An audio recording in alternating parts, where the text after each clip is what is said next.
The historic heart of Black Portland. Thanks for joining us. I'm David Molko. Tonight, Nike co-founder Phil Knight and his wife Penny are putting $400 million toward the revitalization of the Albina neighborhood through a fund with a board of directors that appear to have deep connections to that community. Blair Best with the story. I feel connected to this area. In the Albina neighborhood, Ramon Lowe's roots run deep. I mean, I have a relative that's one of the people up on top of this building.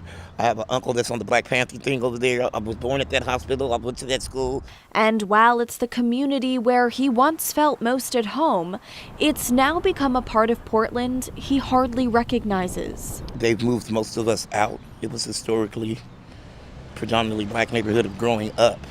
Most of us have moved out. Because of the cost of housing, Lowe says, along with development projects like I-5 and Legacy Emmanuel Medical Center he points to, that have forced Black families and businesses to the city's outskirts. It makes me feel displaced, disheartened that, I can't be in this neighborhood. People look at me now like, what are you doing over here?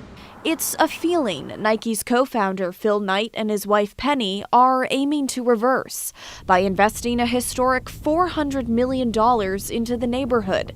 At a private gathering Monday afternoon, they announced their plan to create the Rebuild Albina project to transform current and future generations of Black Portland, they say, by investing in education, cultural art, and projects to strengthen the community's roots.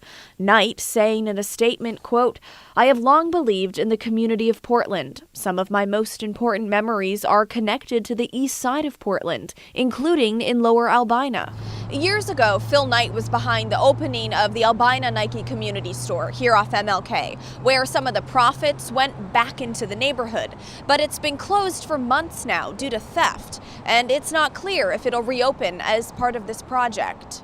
The money will be managed by a new group headed by Rukaiyah Adams, who grew up in Northeast Portland, who calls the investment unparalleled. I'm wondering, how does that mean they're trying to bring us back? Are they going to build affordable housing?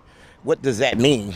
And others, like former Nike employee Oscar Burrell, who still lives in Albina, echoed Lowe's skepticism. I feel like it's a little late for it, and I don't feel it's genuine, if I would say. I feel like it's more so for their own, benefits and image versus the actual community and the actual people. And believes the change his neighborhood needs runs much deeper. We just want to be accepted and be respected as one. It's a lot more needed than, just putting some money into the neighborhood. Give us back the identity that we built in this neighborhood. Exactly the concerns this project's leaders say they hope to address. In North Portland, Blair Best, KGW News.